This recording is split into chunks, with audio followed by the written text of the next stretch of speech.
Bonjour chers amis, Jim Djunga Podiampolo Pene Djunga Pene Longengo, président de Unique France. Nous sommes avec le docteur Georges Lula. Je reviens pour vous expliquer que donc, hier ça a été un peu compliqué d'organiser notre échange de la manière la plus adéquate possible. Et on a eu un problème technique un peu compliqué à gérer, à maîtriser avec la nouvelle présentation de Facebook. Ce qui fait que l'échange est pratiquement inaudible. Et malheureusement, à des moments où je suis en train de parler des choses les plus importantes, il y a des sortes de coupures un peu intempestives à chaque fois. Et donc c'était répétitif, même si au moment où j'essayais de parler un peu plus doucement, mais rien à faire. Voilà, c'est pourquoi donc je reviens pour faire une nouvelle retranscription de cet échange pour qu'on ait quand même quelque chose de consistant.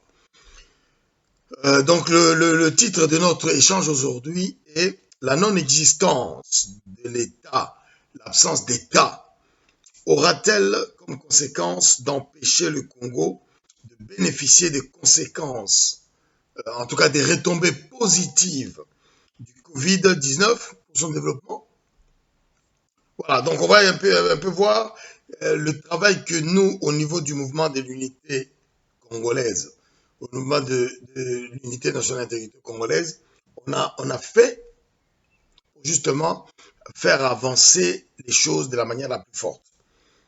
Donc c'est vraiment important, c'est pourquoi je répète un peu cet échange que je vais remettre aussi sur Internet. Donc, je vais d'abord commencer par saluer nos vaillants ancêtres de la force publique du Congo belge qui ont combattu en 39-49 pendant la Deuxième Guerre mondiale. Donc, ils sont allés gagner des victoires restées mémorables à Assosa, Sayo et Gambela. Ça se trouve en Éthiopie. Ils ont été braves. Ils ont permis à la Belgique d'avoir une position forte dans les négociations qui ont suivi la fin de cette deuxième et terrible guerre mondiale. En tout cas, je salue nos ancêtres, je salue nos anciens pour ce qu'ils ont pu faire en notre nom. Et nous revendiquons cela. J'en profiterai aussi pour saluer un frère qui est parti, Aimé Foukéméné, qui a été emporté par cette Covid-19, mais reste un souvenir profond parmi nous. Il est là, hein, par tous les actes qu'il a commis, par toutes les bonnes choses qu'il a pu apporter dans cette humanité, par sa qualité humaine immense. C'est pas parce qu'il est parti que je dis ça. Même de son vivant, je lui ai dit. En tout cas, Aimé, tu es avec nous, repose en paix. Ton souvenir, on le partagera avec nos descendants, avec nos contemporains. Voilà, donc je venais on va voir un peu pourquoi est-ce que Covid-19 est une occasion pour nous. Ce n'est pas seulement une sorte de maladie qui est là, mais c'est une occasion pour nous. Alors, dans quel contexte nous nous retrouvons avec cette histoire de Covid-19 et la possibilité pour le Congo d'obtenir des retombées positives? Mais Bobo Sanate Bandeko Nangai que Congo est un pays occupé par les Tutsis rwandais avec des supplétifs congolais. Bazana bala misala na bango ba Congolo ba sala misala na bango, o ba sala misala salite na bango. Naïb bino que chaque mois, chaque trimestre na Congo, Ibimaka na entre 15 et 40 milliards de dollars chaque trimestre. Bon, tout le monde, bon, on est wapi. Ben, comme tout ça, na boula maternité, mais tu es été ben, source, mususu, tout ça, na pona ko, okatisa ba makamu nyonso, to yebi ndeni bon ane bimaka. Donc, tant que ba biso ke ba muntu ayiba ki boye, muntu ayibi boye, on a des sommes qui ne correspondent pas, alors que ces grosses sommes que je cite sortent réellement. Et donc, disons que tout là qui mutuna, na cadre, on a tout dit, mais, crise à Covid, zanini. Moi, je vous rappelle que de l'autre, on nous parle de Covid. Mais depuis au moins 3 ans, vous voyez bien que Ebola est dans le Congo. Ebola est un malade, il y a Marlboro. Les virus, ils ont appelé ça maladie, il y a sanguinolente. Donc, les gens pissent le sang de tous les pores de leur corps, etc. Ce qui fait que, Ebola, Sogo, Belango, Sogo, 100, minimum 50 par les cas. Alors que Covid-19, Sogo, 100, 0,1, 0,2, 0,29% des balais caca. Donc, on a que ça assez différent. Sauf que, coronavirus, Covid-19, la maladie moko ezanga na médicament, na traitement. Ça a pris tout le monde à court. Du coup, rappelez-vous, il y avait le sida aussi. Quand c'était Bimi, il y avait la même peur, sauf que différence, il y a Covid-19, n'a par exemple le sida, sida, il faut venir nous ça là, est fort. Il se transmet par relation sexuelle. En tout cas, relation intime. Donc, à partir d'un moment, il fallait que les gens aient fait cette démarche en ça, la relation sexuelle. Du coup, c'est assez limité, pseudo-contrôlable. Donc, on a un peu soi-disant volage, comme ça, tout ça. Il faut arrêter. Ah, les homosexuels, on les a accusés d'abord eux au départ. Finalement, on dit que tout le monde pouvait être touché. Mais rapidement, il y a eu des médicaments, si bien que malgré que Tilelo les allie, mais ça a été contré par tout un système médicamenteux qui pseudo-pratiquement maîtrise cette maladie-là. Alors que Corona, ils ont qualité enfin, qualité na Yango, qui est pour nous un défaut terrible, c'est que Yango, le Corona, le Covid-19 est transmissible dans toutes les actions naturelles que nous faisons. Respirer, parler, se toucher le visage, se toucher le nez. C'est dans toutes ces actions-là, tu peux attraper le coronavirus. C'est là où il est dangereux. Tu n'as plus besoin d'être, comme on dit, sérieux, c'est-à-dire que tu te protèges en n'ayant pas, par exemple, dans le cas du sida, des relations sexuelles, à tout va, et tu es sûr à peu près que tu contrôles. Mais là, il suffit que tu sortes dehors, que tu passes à côté de quelqu'un qui vient d'éternuer, et qui a laissé une vapeur de Covid-19 parce qu'il est atteint et que toi tu ne sais pas, tu attrapes, etc. C'est ça qui a compliqué la vie parce que c'est rentré exactement dans la relation sociale. Et le double, c'est qu'on ne sait pas qui a atteint. Quelqu'un qui a atteint, on ne sait pas. Donc ça fait qu'il y a eu une conséquence terrible, c'est que les activités humaines les plus naturelles ont été fermées. Dans ce compte-là, nous nous disons, quelle est la place du Congo dans le cadre de la période d'après Covid-19? Et nous nous sommes plongés dans ce que nous avons fait comme travail dans Unité nationale et intégrité du Congo. Nous sommes le parti politique qui a travaillé sur un projet de société et en a sorti un programme de gouvernement complet chiffré. Et la qualité de ce programme de développement, le programme de gouvernement, est que nous sommes capables de le mettre en place par la méthodologie que nous avons mis en place. Et surtout, ce programme anticipe l'après-Covid. Je vais vous donner un peu des éléments, vous allez voir que c'est vraiment quelque chose de fantastique. Donc, ainsi, nous avons donné une réponse probante complète avec le programme de UNIC, Unité nationale d'intégrité du Congo, le mouvement de l'unité congolaise dans lequel nous sommes, une réponse qui a anticipé sur tous les plans ce qu'on appelle aujourd'hui le monde d'après Covid-19. Simplement parce que nous, en faisant ce projet-là, nous avons anticipé, c'est-à-dire que nous avons montré le monde, comment est-ce qu'il peut se développer, le Congo, comment est-ce qu'il peut se développer avec les Congolais et leurs partenaires à partir de 2015-2016. Puis, nous avons montré à moyen terme que sera le Congo. Et enfin, nous avons fait une grosse projection sur le long terme, donc après 2030, que sera le Congo. Et vous verrez que ce que nous avons anticipé a complètement anticipé le monde d'après Covid. Parce que nous n'avons pas fait seulement un ajout des choses, Mais nous avons imaginé un monde différentiel qui s'est projeté à ces années 2030. C'est là le succès. Et ce programme, nous l'avons présenté avec notre représentant principal, le docteur Lula, auprès des administrations. Alors, quand je parle des administrations américaines ou européennes, c'est pas pour vous flatter ou flatter votre ego ou nous gausser un peu, monter nos épaules et avoir une tête encore beaucoup plus grosse que ce qu'elle est normalement. Non, c'est pour dire que en cette matière-là, lorsqu'on parle de programme de gouvernement, il n'y a pas beaucoup d'institutions capables d'évaluer ce type de projet. Soit c'est des institutions privées, soit la compétence technique se trouve dans les institutions publiques, du type le Trésor public américain, du type le Trésor public européen ou la Banque centrale européenne ou la Banque de France ou ce qu'on appelle en France la caisse de consignation, etc.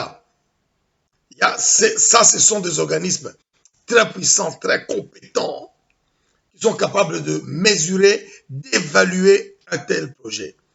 Et justement, aux États-Unis, notre projet a été évalué par le Trésor public américain. C'est l'autorité qui évalue les projets de société, les projets de gouvernement américains, de l'administration américaine, comment est-ce que ça peut être mis en place.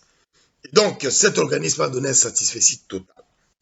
Donc, nous avons donné cette réponse d'après Covid. Donc, comment on appliquait, etc. Donc, il y a eu des réponses à toutes les questions qui ont été posées. À telle enseigne que le président des États-Unis de l'époque, M. Obama, a donné un satisfecit. Lui-même, il a fait un courrier pour donner une reconnaissance de la qualité de ce travail qui a été fait. Nous avons expliqué ce projet de société, ce programme de gouvernement de manière détaillée.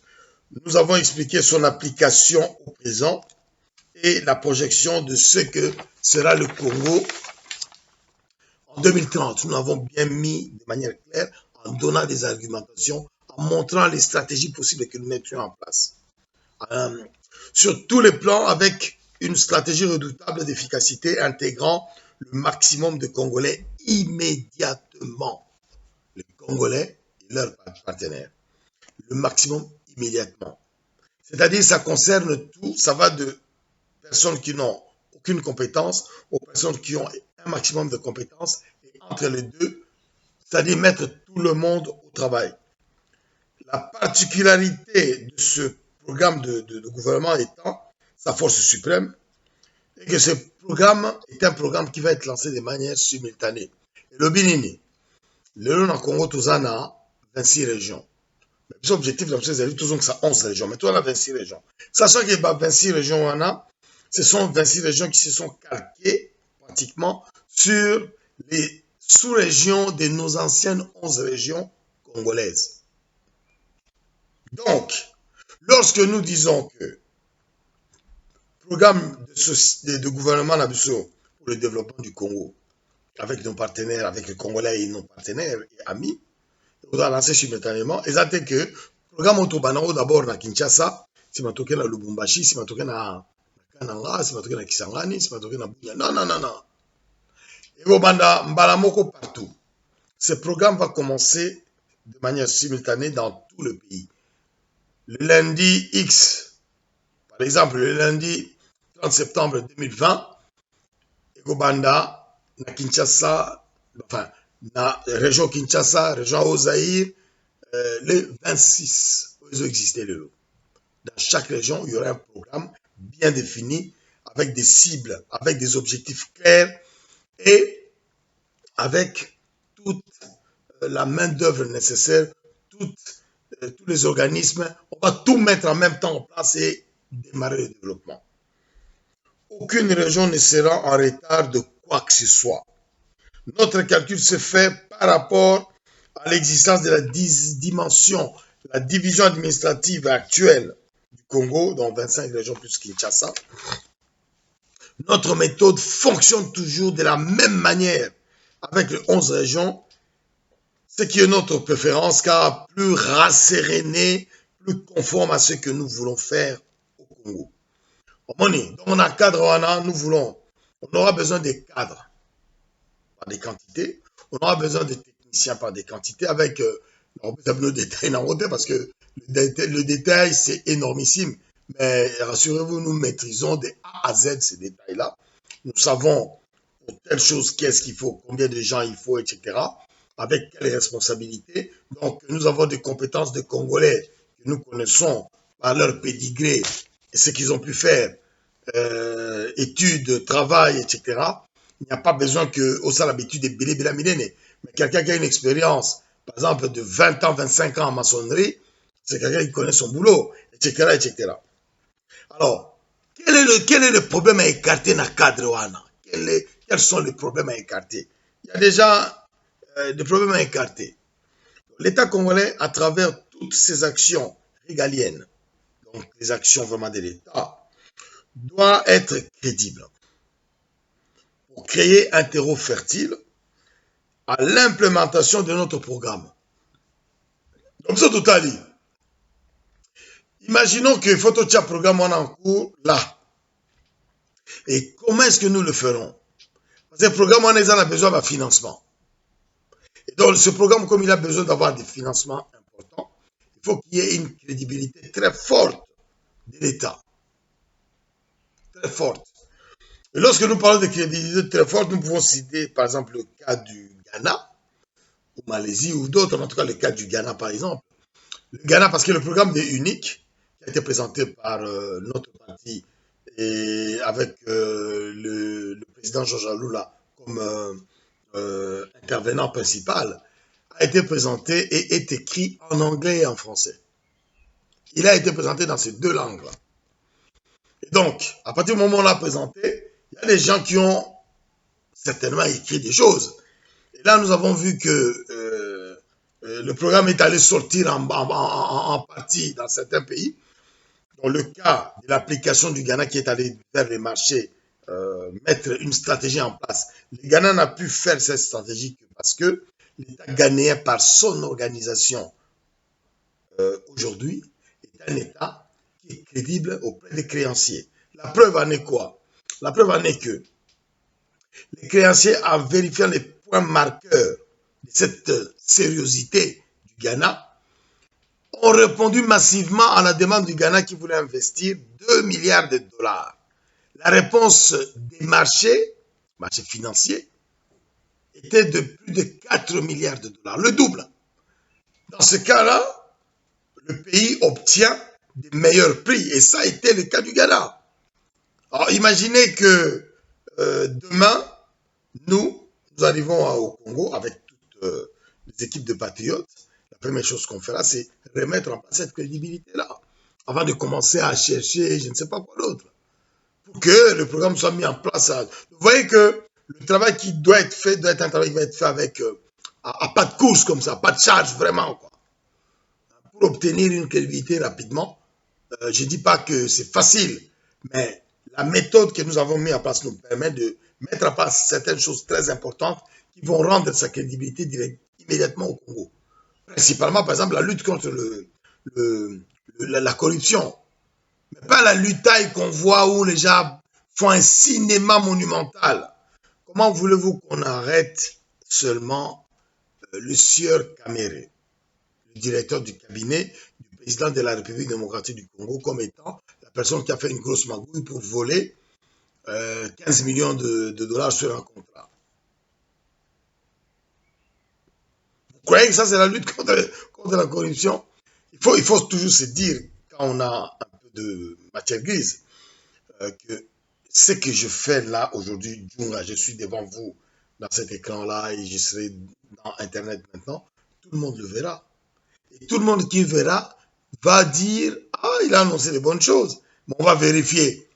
Aujourd'hui, chaque acteur est capable de vérifier ce qui se passe dans un pays. Sérieux ou pas. Et en conclure, là aujourd'hui, 99% de ces acteurs disent qu'on n'est pas sérieux. À part les acteurs qui sont obligés de venir politiquement ou des stratèges de pillage du Congo qui vont venir pour piller le Congo, pas pour autre chose. Mais quand on vient pour piller, ce n'est pas pour faire le développement du Congo. Et là, il n'y a pas d'issue. Donc nous allons devoir remettre cette crédibilité. Nous savons comment on fera. Je ne veux pas le dire là. Résultat, il faut agir immédiatement sur le changement de régime. Le changement de régime est une condition sine qua non de la mise en place de ce programme-là. On peut prendre le changement de régime dans toute sa variabilité. Pas versalité, variabilité. Dans son côté changement dans beaucoup de formes. Ce n'est pas possible que les généraux que je connais qui sont avec moi aillent cohabiter avec les généraux rwandais, qui sont à l'intérieur de l'armée congolaise. C'est pas possible. C'est pas possible que les pilleurs, les massacreurs de l'économie congolaise soient des partenaires avec lesquels on va travailler. Hein?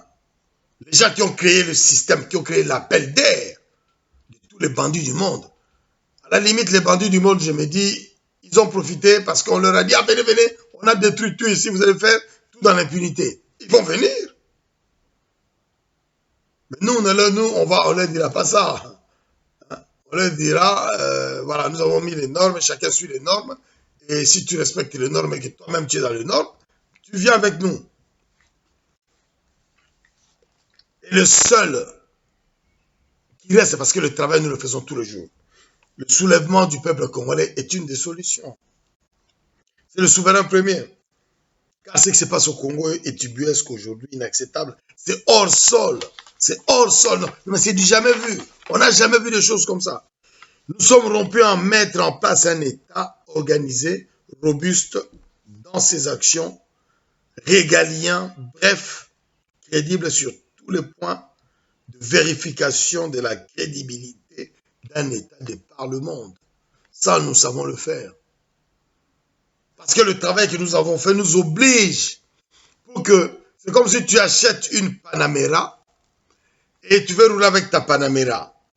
Tu ne vas pas rouler avec ta Panamera, Nandera Mabele. Non, il faut avoir une autoroute pour avoir la performance de ta Panamera.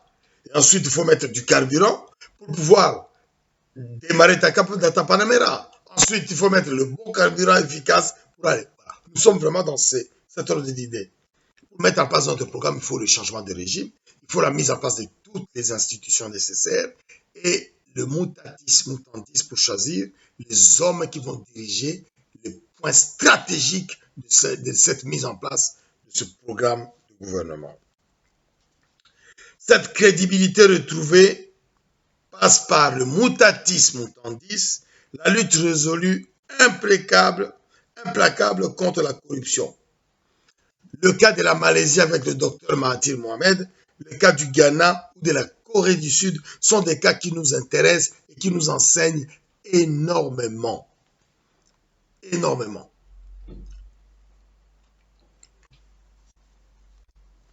Tout ça nous permettra de mettre en œuvre les obligations d'État nécessaires pour mettre en œuvre notre programme.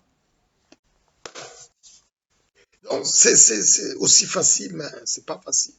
On va voir la méthodologie. Moi, j'en parle comme ça parce que nous sommes rompus à ça. Nous savons ce qu'il y a à faire. Ce qui se conçoit bien s'énonce bien. Ce qu'on a bien conçu, on est capable de bien mettre ça en place. Et donc, avec le leadership du docteur Georges Aloula, nous avons avancé, continué à avancer. Donc, nous avons obtenu un satisfecit total aux États-Unis avec cette lettre du président Obama, le soutien de l'administration financière économique des États-Unis. Et nous sommes arrivés à vouloir exposer notre programme dans le monde entier. Donc, comment vous dire ça? On a continué à travailler, on a montré aux États-Unis. Nous avons réglé d'autres problèmes qui existent dans beaucoup de mouvements congolais.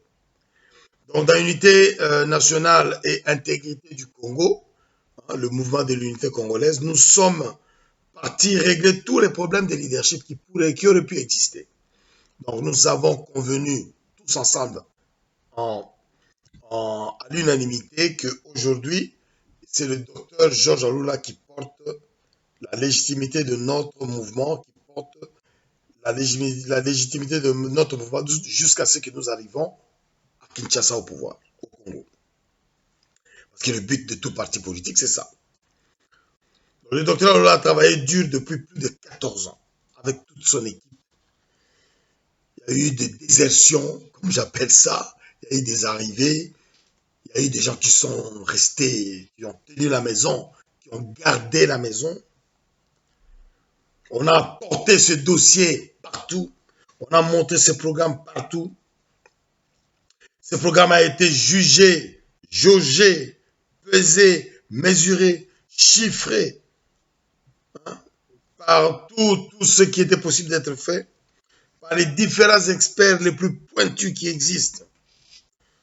Notre dossier a été défendu par l'équipe du président Georges Aloula et lui-même qui était en tête, point par point, élément par élément. Et nous avons montré à tous nos partenaires l'intérêt qu'ils avaient à ce que le seul qui est capable de protéger les intérêts cruciaux du patrimoine congolais au Congo, c'est-à-dire le Congolais, nous leur avons démontré que c'est celui-là qui est le mieux, à l'instar de quiconque, à protéger leurs intérêts, leurs investissements dans ces patrimoines congolais. Ce n'est pas un étranger qui va venir faire cette protection, ce n'est pas possible. Comment je peux aller investir aux États-Unis et on me dit ce sont les Libanais qui vont protéger mes intérêts aux États-Unis, dans la République des États-Unis? Ce n'est pas possible. Comment je peux venir en France et on me dit non, vous venez en France, mais ce sont les Tunisiens qui dominent ici en France qui vont protéger tes intérêts? Je dirais non. Vous comprenez? Et là, nous sommes, le Congo, je répète, est un pays occupé par les Tutsis rwandais.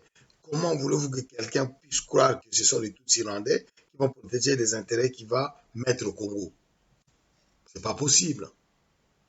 Ça peut durer un temps d'occupation et puis après, la France de Vichy a perdu, l'État français a récupéré, enfin la France, avec le général de Gaulle, est revenu à balayer tout ce monde-là. On a vu le changement. Ça n'a rien à voir. Là, c'est un état d'occupation. Notre dossier, notre programme a été défendu, argumenté avec crédibilisation très forte. Au même niveau que ce qu'on connaît dans le monde, là où il y a des gens sérieux. Comment?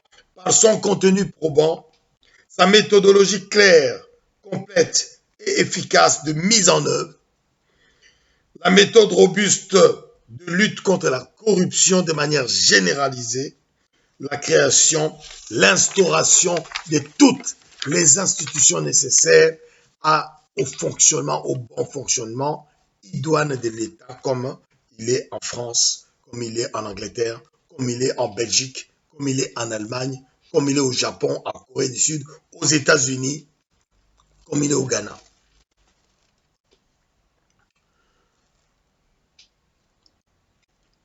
Donc, et ce fonctionnement se fera sur tous les territoires congolais. Tous les territoires congolais. Et cet État sera capable, nous l'avons démontré, capable d'assurer la défense, d'assurer la sécurité, la sûreté, la sécurité alimentaire et sanitaire des Congolais, la justice, le développement économique le plus puissant et le plus florissant, diversifié possible. Nous avons notre leadership qui a apporté toutes les réponses nécessaires et a obtenu la reconnaissance mondiale. Je vous ai dit en Amérique. Et le 15 juin 2018, après avoir présenté notre dossier en France, en Belgique, en Angleterre, les députés européens ont dit non mais il faut qu'on vous écoute, qu'on vous voit. Toutes couleurs confondues. Et ils ont convenu de nous laisser tout seuls dans la salle de réunion, dans la grande salle de réunion où se rencontrent les députés européens pour discuter de lois, sans qu'il y ait un député européen, simplement parce que qu'il n'y ait pas de connotation politique à ce programme qui est un programme général pour tout le monde. Et pour cette organisation, nous avons invité tous les mouvements de résistance, tous les mouvements de la résistance nationale congolaise en France, en Belgique, en Angleterre, en Allemagne, en Espagne. Il y a beaucoup qui ne sont pas venus. J'ai dit, tant pis pour vous. Il y en a d'autres qui sont venus. Et j'ai comparé, pour montrer l'importance de cette présence au sein de l'Union européenne, avec la mise en place de cette énorme salle, pour nous tout seuls, pour qu'on parle du programme du développement du Congo, avec les Congolais et nos partenaires. Il y a eu 1958, lorsque nos pères sont allés montrer pourquoi est-ce qu'il fallait l'indépendance du Congo immédiatement. Il y a eu 1958, il y a eu l'indépendance. Et puis ensuite, il y a 2018. Ce sont les deux principales dates qui marquent l'histoire du Congo, l'histoire politique du Congo, où nous avons eu deux faits majeurs. Mais 2018 n'a pas encore eu sa concrétisation finale.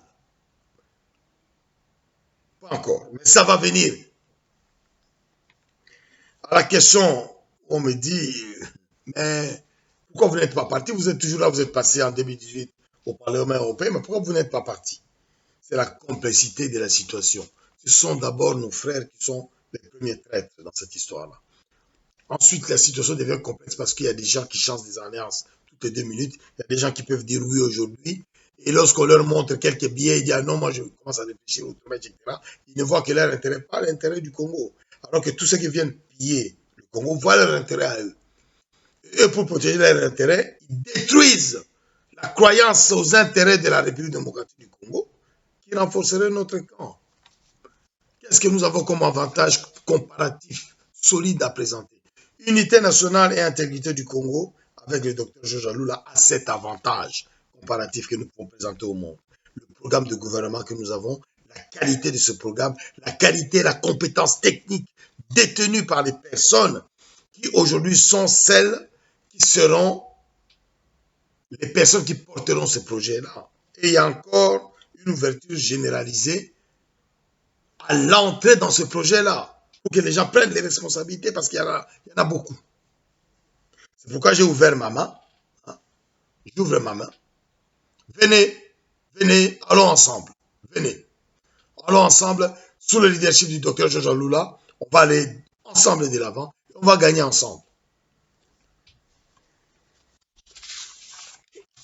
Et donc, tout ça pour vous dire, chers amis, que la situation du Congo n'est pas une situation désespérée, simplement parce que les cinémas que nous voyons au Congo, c'est pourquoi je ne prends pas tous les exemples avec des choses qu'on voit. Je vous ai toujours dit qu'on ne fait pas de commentaires. Nous apportons de la sensibilisation politique pour que chacun de nous prenne ses responsabilités. Et même si les gens ont des questions, venez nous poser ces questions-là. Nous sommes prêts à répondre à toutes les questions. Donc, la situation du Congo est trop complexe et ce n'est pas une situation désespérée. Si je vous dis, cash, si aujourd'hui ou demain, il y a le changement de régime avec balayage de cette saleté qui se passe au Congo et que les patriotes prennent le pouvoir entre les mains, le programme d'unité nationale, intégrité du Congo, est notre arme fatale pour mettre en place la stratégie nécessaire pour qu'avec tous les Congolais et tous nos amis que nous accepterons, nous allons mettre ça en place. Et avec de vrais objectifs. Le plus puissant dans ce programme, c'est que nous avons anticipé l'après-Covid.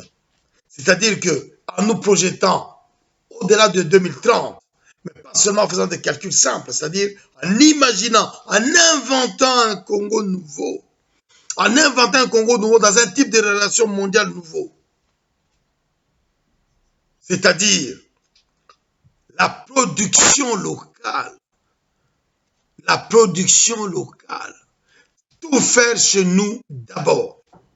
Ce n'est pas se fermer aux autres, mais être capable de tout faire chez nous. Si nous pouvons faire rouler des camions au Congo, c'est que nous sommes capables de les fabriquer au Congo, de les imaginer, de les fabriquer, de les réparer. Si nous sommes capables de faire voler les avions au Congo, pareil. Si nous sommes capables de former des médecins et soigner les gens au Congo, nous devons avoir toute la filière, etc. La production locale. Je ne m'exprime pas plus. Donc, aujourd'hui, ce que nous voyons, c'est que c'est de la désorganisation, déstructuration de l'État de la République démocratique du Congo, entrepris depuis 20 ans jusqu'à aujourd'hui, qui empêche la mise en place de notre programme ensemble, peuple congolais, ensemble. Absence d'État, inexistence de l'État, corruption généralisée, nous voyons, on peut donner plein d'exemples. Je vais commencer par ça. Ce qui déstructure l'économie, ce qui tue la confiance et la crédibilité du gouvernement congolais, de l'État congolais, de l'administration congolaise. Lorsqu'on passe qu'un Libanais qui est arrêté pour assassinat d'une jeune fille qu'ils ont violée pendant des heures, pendant des journées, il suffit qu'ils aillent donner 1000 dollars ou 5000 dollars à un juge pour que les 5 violeurs soient libérés assassins. Il suffit que quelqu'un ait commis un crime économique, il va voir un juge, il lui donne 5000 dollars, le juge libère tout le monde comme si cette affaire n'a jamais existé. Et donc, le seul partenaire crédible aujourd'hui, et moi je le dis, je le répète, le président de la République du Congo est un Congolais qui vient de la diaspora congolaise. Moi je lui dis ça sans aucun baratin ni rien. Le seul recours qu'il a, c'est la diaspora congolaise. Le seul recours. Lui, il le sait parfaitement que les hommes dont le Congo a besoin, si lui veut sauver sa tête, il veut sauver cette présidence dans laquelle il est arrivé de manière pas catholique, il sait qu'il faut qu'il fasse recours à la diaspora et il sait quelles sont les personnes qu'il doit contacter dans la diaspora. Pas le cinéma que nous avons vu, pas le cinéma que nous avons vu, mais dans la réalité. Les documents existent chez lui, il les a, il le sait. Quand il va voir, parce que je sais qu'il voit mes vidéos, quand il va voir cette vidéo, il saura qui contacter. Quelles sont les personnes qu'il faut contacter pour que nous sauvions le Congo ensemble. Seul, il ne pourra rien. Mais la crédibilité qu'ont ces personnes qui sont dans la diaspora congolaise, en France, aux États-Unis, en Belgique, en Allemagne, en Angleterre, principalement, permettra de changer la donne. Pas dans les cinémas qu'on voit le FCC. Non, non, non, non, non. Politique, changement politique immédiat. Immédiat. Donc voilà, moi, ce que je voulais vous dire aujourd'hui. Nous sommes toujours avec Dr Georges Alula qui porte le leadership de ce projet-là. Et donc, je suis allé regarder un peu plus loin dans Covid. Qu'est-ce que nous ferons? Qu'est-ce que nous apporterons? Alors moi, je ne veux pas vous donner les chiffres aujourd'hui. Je laisse ça, cette prérogative au président de l'Unité nationale et intégrité du Congo, le docteur Georges Alula. S'il a envie de vous donner, comme il a déjà fait, ces chiffres, il va vous donner ces chiffres-là. Mais moi, je dis seulement, quoi qu'il arrive, le seul partenaire, je le répète, pour le président de la République démocratique du Congo aujourd'hui, c'est la diaspora. C'est la diaspora. Et je parle avec solennité parce que les choses sont graves. Lorsqu'on nous parle du cas du sieur Mukuna, on nous dit, ah oui, Mukuna, il a porté plainte, il a fait ça, mais il faut connaître son histoire aussi. Alors, il fait l'éveil Congo, mais moi, je vais rappeler un fait. Ce n'est pas des choses que je fabrique comme ça. La première émission d'éveil patriotique était organisée par Gino Will avec comme premier invité pour en parler, parce qu'il a conçu déjà, c'est le docteur Georges Alula. Gino Will est un personnage public. On peut lui demander, on peut lui poser la question. Voilà.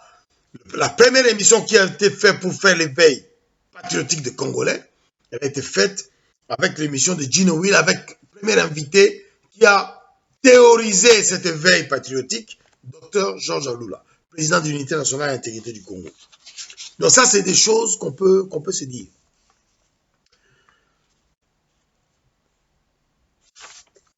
Donc, qu'est-ce que je peux vous dire encore? Ouais, des choses que je n'ai pas envie de vous dire aussi. Hein. Les conséquences du Covid. Nous avons décidé dans le cadre de la mise en place de notre programme, comme nous l'avons expliqué à tous nos partenaires, nous allons faire l'ouverture de notre économie maîtrisée par les Congolais, au G8 et au G20. Et pour cela, nous avons besoin de cette crédibilité que j'ai dit. Donc, nous avons la capacité à mettre en place ces programmes-là dès demain. Et Covid-19 est un marqueur aujourd'hui. Comment dire ça? C'est-à-dire Covid-19 a fait fermer toutes les usines partout. Mais aujourd'hui, cette conséquence fait qu'aujourd'hui, nous sommes convaincus, et le monde est convaincu, vous allez voir, vous allez avoir plein de documents, lisez-les, vous verrez que on va nous expliquer que c'est important que chaque pays soit capable de faire tout chez lui, tout. Et aujourd'hui, ce n'est pas le cas. Et nous, Congo, avec notre projet politique, notre programme de gouvernement, nous avons mis en place justement cette méthode de pouvoir tout faire au Congo, comme je vous ai déjà dit ça. Retour à la production locale. Donc, que ce soit l'industrie, la santé. Donc, nous ferons ça dans le secteur primaire, agriculture, etc. Dans le secteur secondaire, le secteur manufacturier où on fabrique les choses, on modifie les choses, on invente les choses. Et le secteur tertiaire, là où on vend, on fait l'administration de tous ces systèmes-là. Nous allons nous placer de manière simultanée sur ces trois pour qu'on atteigne la proportion moyenne qu'ont les pays qui s'en sortent, qui décollent. Objectif 2030.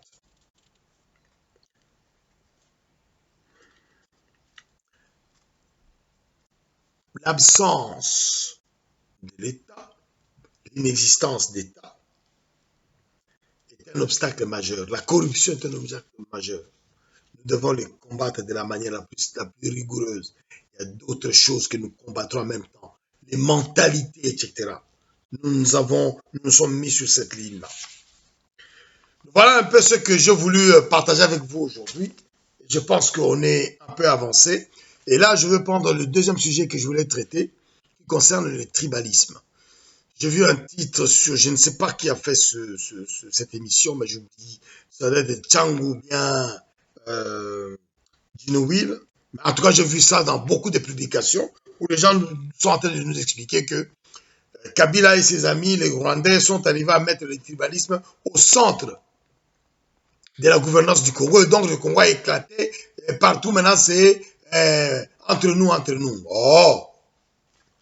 Je dis toujours au peuple congolais, si tu ne connais pas ton histoire, tu auras tendance à chercher à brasser les vents, à brasser le vent partout. Alors que la réalité est que lorsque tu connais ton histoire, tu as des repères, tu as des marqueurs qui te permettent de t'accrocher et de comprendre la situation qu'on t'impose. Lorsqu'on nous parle du tribalisme, nous parlons profondément là de toutes ces personnes qui sont qu'on appelle aujourd'hui les talibans. Les talibans de l'UDPS. Ce sont ces personnes qui soutiennent le nouveau président de la République et je pense que ça serait intéressant qu'ils disent à ces gens-là de se taire un tout petit peu. Ces gens-là, qu'est-ce qu'ils disent? Ces gens-là disent, ils veulent nous imposer une notion qu'ils ont développée de dire que si tu critiques les actions du président de la République démocratique du Congo, tu es un tribaliste. C'est parce que tu ne veux pas de lui en tant que Moulouba.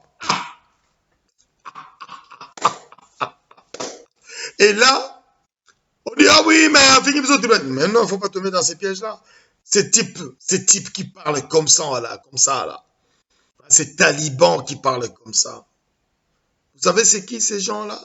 Ce sont des gens qui essaient de nous obliger à ne pas voir la réalité de l'arrivée à ce pouvoir qui n'a rien dedans. De toute cette équipe-là avec le nouveau président de la République démocratique du Congo, nous savons comment ils sont arrivés. Chaque Congolais sait comment cette équipe-là est arrivée au pouvoir au Congo. Nous savons. Et là, aujourd'hui, n'est pas l'heure de critique, mais j'avance ça pour qu'on comprenne. Je vais donner un exemple concret. Avant l'indépendance, la Belgique avait divisé, en tout cas le système belge a tout fait pour diviser le Congo par ethnie. Dès 1946, Joseph Kasavubu s'est engagé à demander que l'indépendance des Bas-Congo. Alors, je vais donner un élément je dirais, géographique pour qu'on comprenne. La région où on dit que c'était la région de Bakongo, c'est la région de Léopoldville. Ça partait depuis Kitona jusque dans le Bandundu. D'accord? Donc, si vous connaissez un peu la composition ethnique de toute cette partie-là, vous comprendrez que Kinshasa, qui était déjà une grosse ville de plus de 400 000 habitants, était composée de tous les Congolais.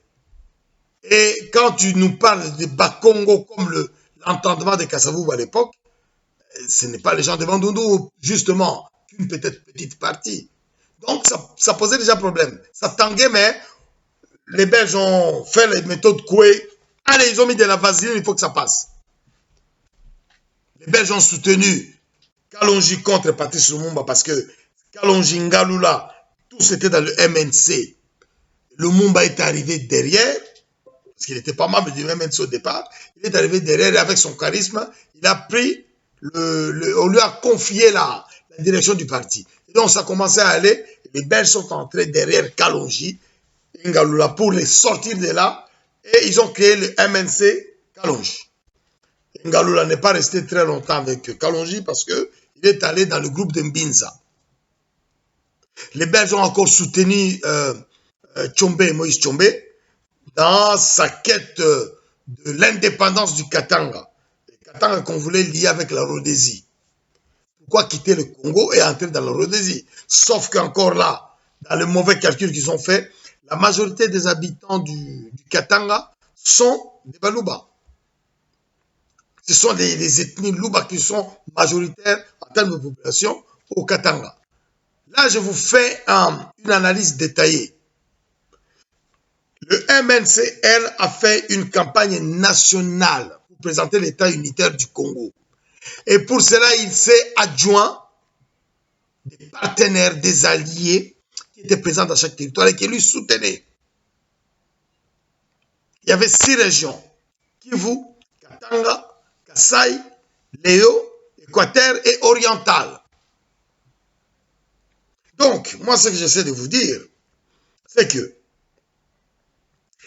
à cette élection-là, les Congolais, nos ancêtres, nos pères, nos mères, sont allés voter dans toutes les régions du Congo. Imaginez, 14 millions d'habitants, presque 15, 14,5 millions d'habitants, et il y a eu, je crois, 7 millions, ou 6,8 ou 6,9, ou 7 millions, 8 millions de votants. Ils sont allés voter et ils ont donné la majorité absolue au Parlement, au MNC Lumumba et ses partenaires dans tout le Congo Mobimba. Je cite Jason Sendoué, je cite Wergemere, je cite Kassongo, Kabangi, Benye, Bolia, Borikango, qui d'autre? Excusez-moi ce que je n'ai pas cité. Fataki, Jean-Pierre Finan, Muzungu, etc.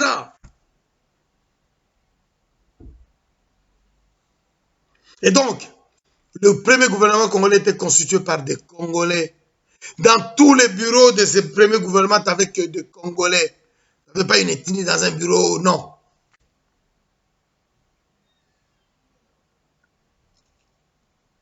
Et ça, c'est la base. Ça, c'est la base. Et j'ajouterai quelque chose qui est très important. Comment Joseph Kasavubu, qui a perdu ces élections-là parce qu'il n'avait eu que 9 députés sur 137, comment Joseph Kasavubu, qui a perdu ces élections, est devenu président de la République? C'est par le vœu de Patrice Emery Lumumba, qui pour lui ne pouvait pas dissocier la quête de la liberté des Congolais, si tant est que ce soit Kéléba Congo, de ce grand combattant qui lui reconnaissait déjà aussi. Il est parti proposer à son mouvement et à ses alliés. Il a défendu cette candidature et ça a été accepté. Le soutien du MNC et ses alliés était obtenu totalement acquis à Kasavubu. C'est là que Patrice Lumumba ira dire à Kasavubu de se présenter et que les gens du MNC et de ses alliés vont voter pour lui. C'est comme ça que Kasavubu est devenu président de la République du Congo, un État qui avait un gouvernement de type type, pas fédéral, comme en Allemagne.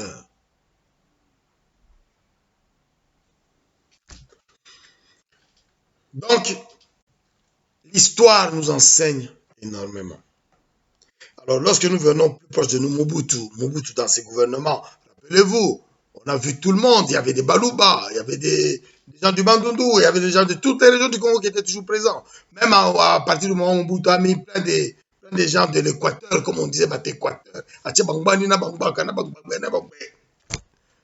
Même les Mongos se sont mis à se faire appeler les Bangala. Bon, faut arrêter. Bon, on a rigolé parce que bon, c'est Équateur et Kangangenge. Hein? Lorsque Mobutu a mis plein de généraux venant que de l'Équateur, l'histoire de Waza Bangara, c'est l'histoire la plus dramatique parce que c'est quelqu'un qui a très très mal géré Asda. Il a fait tomber un pan de l'économie congolaise qui était en train de se réveiller, qui allait conduire à la création d'une véritable industrie, industrie automobile au Congo, donc mécanique. Avant l'arrivée de General Motors pour construire les voitures au Congo, et même de Nissan, Nissan à Kisangani. Donc voilà, il y a ces choses-là. Alors, moi je me rappelle toujours du Premier ministre Gizenga. Le Premier ministre Gizenga, qu'est-ce qu'il a fait? C'est pourquoi je dis que moi, à partir du moment où on met des gens compétents, de quelque région qu'ils soient, mais il faut toujours être intelligent. Le Congo, c'est 380 ethnies. Ce n'est pas plus mal de prendre parce que les compétences, il y en a partout. Tu peux nous mettre les gens compétents venant que des... Comme moi, si je viens, je mets que des gens compétents de Bandundu. Et il y en a, que des compétents de Bandundu dans tous les domaines, il y en a. Mais le faire n'est pas bon. Si demain, un Moussakata arrive, il met que des Bassakata, il peut trouver que des compétences fortes de Bassakata. Mais est-ce que c'est productif? Non. C'est la diversité du Congo qu'on doit voir, sans calcul outre que la compétence, mutatis mutandis. C'est ce qu'on peut être tenté de rappeler au président de la République démocratique du Congo. Mais tant qu'il met des Balouba qui ça lui plaît, et que ces Balouba sont des gens très compétents dans leur domaine, dans le boulot qu'on leur demande de faire, where is the problem? Il y a une condamnation morale du fait qu'une personne qui fera ça n'a pas compris ce qu'était le Congo. Et ça serait difficile d'expliquer aux gens après ces choix-là. Hein? La diversité, la diversification, la présence des Congolais partout, c'est ça la force. Notre autre avantage comparatif que nous avons, le programme de l'unité nationale et intégrité du Congo l'a utilisé. Voilà, chers amis, ce dont je voulais qu'on parle ensemble. Je m'excuse encore de cette qualité médiocre de ce que nous avons fait hier avec Facebook, mais la prochaine fois, ça sera impeccable, vous verrez. La technique que nous, ça fait pas deux, ça fait un. Djunga Podiampolo Pene Djunga Penelongengo, président de Unique France. Nous sommes avec le docteur Georges Aloula. Je vous remercie. À très bientôt. Au revoir.